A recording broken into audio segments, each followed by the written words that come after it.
그리고 제가 항상 말하는 표현이 있는데 2차적 슬픔입니다. 장례식이 끝나고 나서도 그 사람의 상속 재산이나 채무를 정리하면서 아주 큰 세액으로 와닿았을 때 오는 그 슬픔을 준비하기 위해서 다양한 서류를 준비해야 되는데.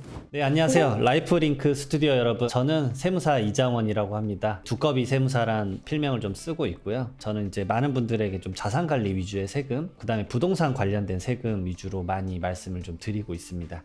돌아가셨을 때 먼저 해야 될 거는 이제 첫 번째로 아마 사망 진단서, 이런 것들 무조건 챙기셔야 됩니다. 그리고 챙겨야 되는 이유 중에 하나가, 사실 가끔 이런 경우가 있어요. 부부가 같이 돌아가실 때가 있어요. 사망 진단서가 결국 이제 언제 돌아가셨는지 시간이랑 분까지 나와요. 분의 차이에 따라서 배우자 상속공제가 달라질 수 있어요. 이제 예를 들어서 남편분이 자산이 더 많았다, 아내분이 자산이 좀 더 적었다라고 하면 애매한 표현일 수도 있겠지만 남편분이 먼저 돌아가시는 게 나을 수 있죠. 왜냐하면 배우자 상속공제를 받을 수 있는 상황이 되니까요.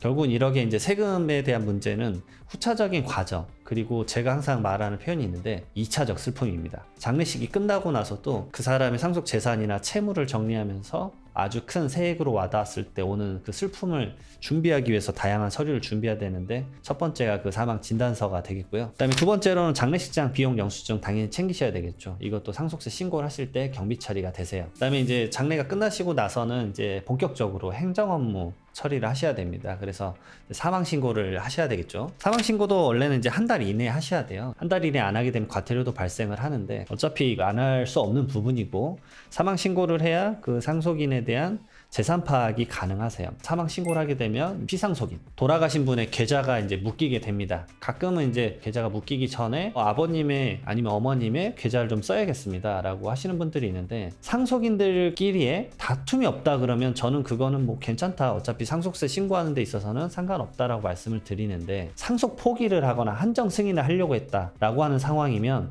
그거는 아주 위험한 접근입니다. 왜냐하면 첫 번째로 상속인과의 다툼이 있는데 그 돈을 빼버리면 너가 뭔데 상속재산을 건드렸냐, 그런 것에 대한 이제 시시비비가 걸릴 수 있고요. 그 다음에 두 번째로는 상속 포기라는 거는 결국 내가 아예 상속인에 대한 권한을 다 내려놓겠다는 얘기인데, 그 돈을 빼서 썼다는 얘기는 당신은 결국 상속인이라는 자격을 가져가려고 그 돈을 쓴 거 아니냐, 결국 이런 상황이 닥칠 수 있다는 거죠. 여러분들이 알다시피 상속 포기나 한정 승인을 하는 이유는 뭐겠어요? 내가 받는 재산보다 채무가 더 많아서 그런 거잖아요. 그러니까 결국 그런 상황이 닥쳤을 때 오히려 나에게 불리한 상황이 될 수 있기 때문에 이 사망 신고 전에 고의적으로 뭐 금전을 사용한다거나 그런 경우는 아주 위험할 수 있다라는 거 좀 말씀을 드립니다. 사망 신고하시고 안심상속 원스톱 서비스라는 걸 바로 거기서 공무원분이 말씀 주실 거예요. 그럼 안심상속 원스톱 서비스에서는 어떤 걸 확인할 수 있느냐, 상속 재산과 상속 채무에 대해서 그런 것들에 대한 모든 내역들을 좀 볼 수 있습니다. 바로 현장에서 주는 거는 이제 일반적으로 이걸 줘요. 토지, 건물, 뭐 선박, 자동차가 있는지 여부를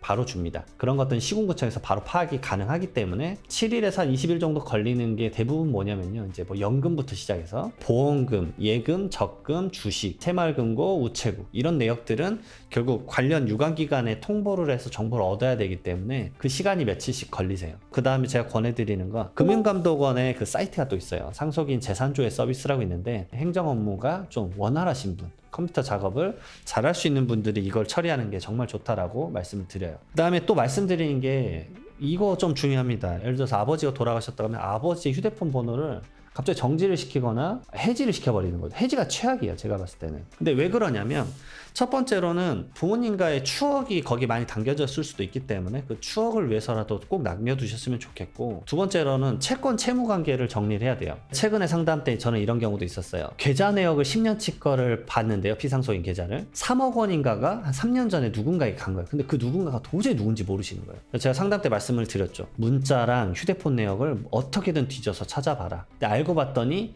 지인이셨고 3억 원을 빌려준 그런 채팅 기록이 있으셨던 거예요. 결국은 부모님의 재산이니까 그 채권을 확보를 하기 위해서 어느 정도의 정보를 얻은 거죠. 그리고 빚이 있다라고 하더라도 뭐 1억 원이었는데 3천만 원을 갚았다고 해볼게요. 그러면 7천만 원을 갚아야 되는데, 아니다, 나 1억 빌려줬다라고 하게 됐을 때 그거 어떻게 하실 거예요? 계좌 내역을 보거나 휴대폰 내역을 봐야 되겠죠. 그런 기록들을 찾아서 그쪽에다가 항변을 해야 되는 상황도 생각보다 많이 펼쳐져요. 그 다음에 세 번째로는 진짜 돌아가셨는지를 모르는 경우도 있어요. 부고의 사실이 전달이 안 될 때도 있습니다. 이런 경우도 있어요. 인터넷에서 문자를 단체로 이렇게 보낼 때도 50명이 넘어가면 문자 전송에 오류가 나는데 그 오류를 알 수가 없는 경우도 있어요. 휴대폰에 막 몇천 명이 있는데 그거 보냈는데 몇 명은 보내줬고 몇 명은 안 보내줬고 허망하잖아요. 그러면서 추후에는 내가 왜 연락 안 받았냐, 서운하네, 이런 얘기도 올 수 있기 때문에 때문에 이런 것들에 대한 사항도 상당히 중요합니다. 그래서 휴대폰 같은 경우는 저는 말씀드려요. 기본요금제로 바꾸셔서 1년 정도는 무조건 유지하셔라.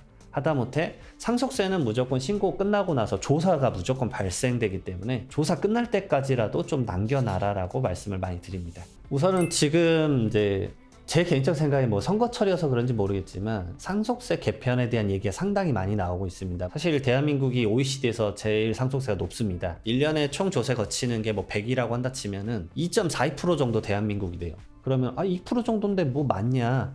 라고 생각을 하실 수도 있는데 OECD 평균이 0.5도 안 돼요. OECD가 무조건 지표가 될 수는 없겠지만 OECD라고 하는 국가 중에서 상속세가 대한민국이 평균보다 5배가 높습니다. 그러니까 상당히 부담이 큰 거죠. 여러분들 상속세 하면 재벌들의 뉴스라고 생각하셨을 거예요. 그리고 최근에도 그런 기업 오너가 돌아가셨을 때 엄청 거액의 상속세가 발생했다. 이런 것들에 좀 포커싱이 집중이 되는데 제가 그래도 상속세에 대한 연구를 한 게 2016년도부터니까 그때부터 데이터를 보게 되면 그때 상속세 신고하신 분이 6,400명 정도 그리고 상속세 신고한 자산이 14조 정도 돼요. 근데 2022년도에는 19,500명이 56조 정도를 신고를 합니다. 말 그대로 거의 두세 배 이상 껑충 뛰었다는 얘기예요. 그리고 상속세 신고를 하는 사람들의 가장 많은 인원수가 포진되어 있는 상속 재산이 10억 원 초과 20억 이하예요. 상속인들 재산 중에서 가장 높은 포지션을 차지하는 게 주택이에요. 그 주택이 예전엔 5억이었는데 걔가 지금 15억이 된 겁니다. 내가 그냥 삶의 거주를 하는 그 공간이 가치가 올라가서 상속세를 내는 상황이 펼쳐진 거예요. 이 상속세 및 증여세율이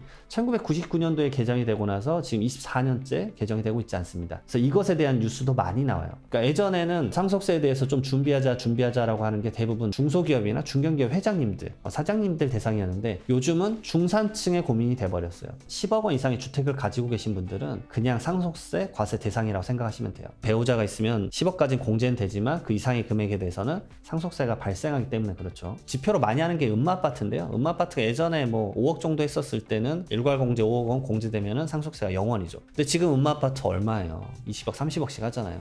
20억이라고 가정을 하면 기본공제 5억 원 제하면 상속세가 4억 4천만 원입니다. 거기다가 그 주택을 취득할 때 취득세 내셔야 되죠. 그게 한 4천만 원 돼요. 그러면 4억 8천을 내야 되는데 그 내실 돈이 6개월 만에 생기느냐? 너무 힘들어진다는 얘기예요. 그러면 다양한 방식이 있습니다. 납부 방식이. 자, 연부연납이란 제도는 뭐냐면 쪼개서 내는 거예요. 매년 1,000만 원 이상 내게 되면 처음에 한 조각 내고 최대 10년까지 쪼개서 낼 수 있습니다. 그러면 11조각을 쪼갤 수 있겠죠. 5억 5천만 원이라 가정해 보겠습니다. 내일 세금이. 그럼 매년 얼마씩 내야 되죠? 5천만 원씩 내셔야 돼요. 그리고 이자가 2.9%씩 붙어요. 가상금이라는 게. 자, 현실적으로 가시죠. 여러분들 사업을 하시는 분도 있겠지만 근로소득자라고 가정해 보겠습니다. 여러분들 쓸 거 다 쓰고 세후 소득이 5천만 원이 넘으신가요? 거의 없으실 거예요. 그분은 세금을 10년간 번 돈을 1원도 안 쓰고 다 내셔야 돼요. 그래야 그 재산을 지키실 수 있습니다. 그걸 안 지키면 어떻게 되죠? 바로 공매로 넘어갑니다. 왜냐? 체납이 됐기 때문에. 이게 말 그대로 상속세의 일반적인 현실이세요. 그러니까 부모님과 소중한 추억이 있었던 그런 주택을 급매를 하는 겁니다. 그런 슬픈 일들이 많이 펼쳐지기 때문에 준비를 좀 많이 하셔야 된다라고 많이 말씀을 드리고요. 거기다 하나 더해서 이제 좀 제가 권해드리는 게 상속이 일어났을 때 대부분 상속 재산은 주택이에요. 그러니까 주택을 어떻게 받을지에 대한 고민도 정말 잘 하셨으면 좋겠어요. 제가 대부분 무료 상담 해드린 분들이 사실 진짜 주택 한 채랑 현금 2, 3천만 원이에요. 고민이 3억이나 낸다고요? 이게 첫 번째예요. 취득세까지 하면 뭐 3억 5천. 첫 번째로 이제 납부에 대한 고민이 있으시고 두 번째로는 상속인들이 자녀가 3분이라고 하실게요. 나는 주택이 이미 있는데 주택을 받아버리면 주택수가 더 늘어나지 않느냐. 대한민국은 주택 관련된 중과세가 너무 많아요. 그러니까 취득 보유 처분 단계에서 중과세가 나오거나 아니면 내가 기존에 갖고 있던 주택을 팔 때 비과세를 못 받는 건 아닌가. 받을 때도 그냥 무작정 지분대로 받는 게 아니라 어떻게 받는 게 좋을지를 조율해 봐야 되는 겁니다. 그러니까 무주택자인 분들이 취득을 하게 되면은 오히려 내가 비과세 요건 만들어서 비과세 팔면 오히려 이 주택을 미래에 팔 때는 세금을 적게 내겠구나. 요렇게 짤 수도 있는 거고요. 그다음에 무주택자가 받게 되면 그 주택에 대한 취득세도 좀 더 낮아요. 이 무주택자가 받는 게 더 유리할 수도 있어요. 그리고 이런 경우도 있습니다. 보유할 때 세금 어떻게 할 거냐. 취득이랑 보유할 때 5년간은 주택수에서 빼주지만 그 이유는 아주 다른 변수가 생길 수도 있고요. 그다음에 많이 말씀드린 것 중에 하나가 청약이에요. 자녀가 나이가 40대여서 결혼했고 자녀 있고 하면서 무주택자 청약 기간을 가득가득 채워놓으신 거예요. 근데 그 상속주택에 대한 지분을 받아버리면 무주택자가 깨지기 때문에 부적격자가 될 수도 있습니다. 그러니까 이런 것 때문에 주택을 오히려 요즘은 안 받으려고 하는 경향도 상당히 있으세요. 우리 자녀 3명이니까 선물씩 나눠 가져. 이게 무조건 해답이 될 수는 없다라는 거죠. 상속주택이 있으면 그럼 팔아서 그걸로 세금 내면 되지 않냐라고 하는데 여러분들 생각보다 주택이 안 팔립니다. 그런 것들도 알고 계셔야 돼요.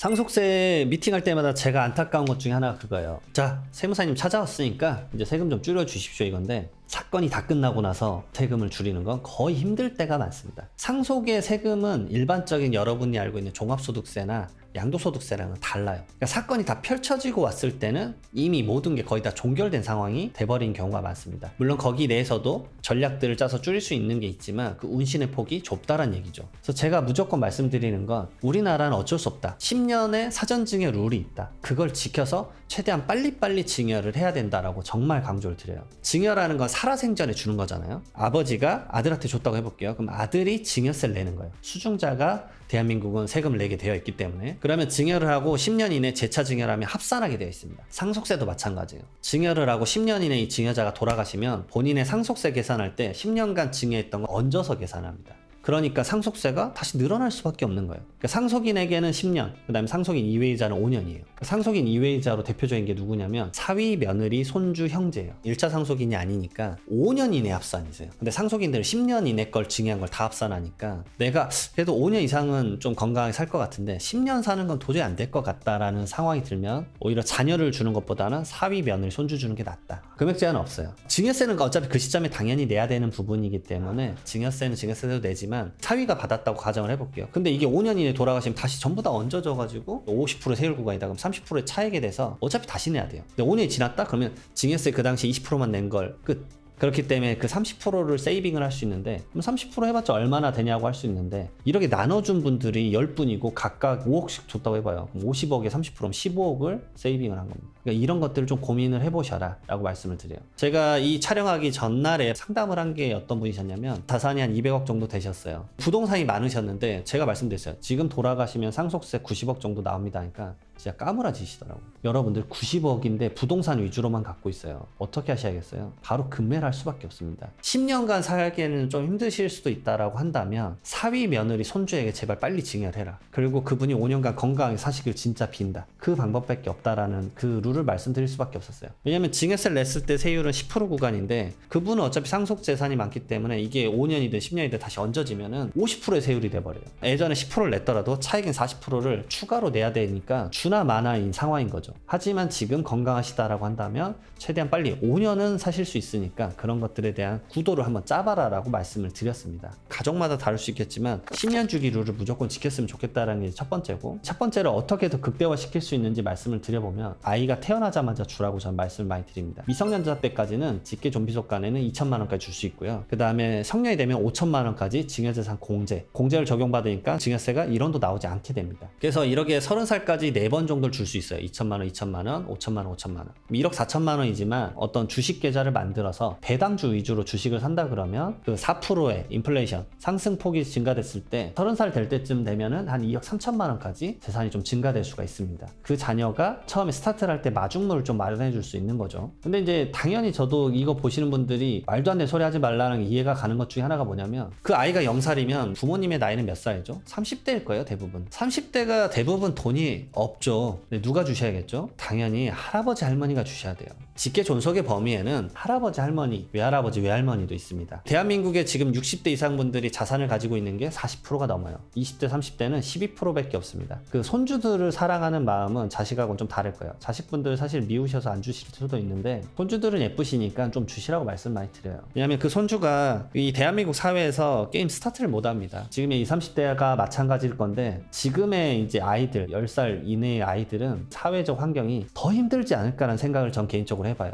많은 재산을 주라는 게 아니라 2천만 원, 5천만 원 정도는 주실 수 있는 여력이 된다라고 한다면 미리미리 증여를 해보는 건 어떠실까? 그리고 본인의 이제 상속세 재산에 대한 세율이 과세 표준이 10억 원 이상이다라고 생각이 된다 그러면 저는 웬만하면 최대한 빨리 증여를 하라고 권해드리고 싶어요. 40%의 세율 구간이면 살인적인 겁니다. 여러분들의 재산이 100원이 늘어나면 40원이 돌아가셨을 때 상속세인 거예요. 그냥 국가의 세금으로 이미 차곡차곡 쌓이고 있는 거예요. 이 차곡차곡 쌓이고 있다라는 개념을 잘 모르시는 분들이 나 그냥 죽으면 알아서 해 뭐 이렇게 말씀을 하시는데, 제가 많이 봤던 두 가지 패턴은 뭐냐면, 상속세를 상속인들이 마주했을 때 그 원통함이 클 수도 있습니다. 아니 아버지 좀 준비 좀 해주시지. 근데 자녀가 부모의 그 재산에 대해서 말하는 건 대한민국은 이미 금기시되어 있어요. 그러니까 부모 세대가 미리 먼저 말을 좀 해주시는 게 낫지 않을까. 그다음에 두 번째로는 내려줌이 없더라고 하더라도 갈래라도 좀 쳐놓으셔야 되는데, 갈래를 안 쳐놓고 돌아가시면 이 자녀들은 100% 싸우십니다. 많은 상속의 상담을 하면서 느낀 건데, 한 30억 정도 넘어가시면 싸우세요. 거의 100% 싸웁니다. 50억 넘어가시면 이제 경찰 불러요, 진짜.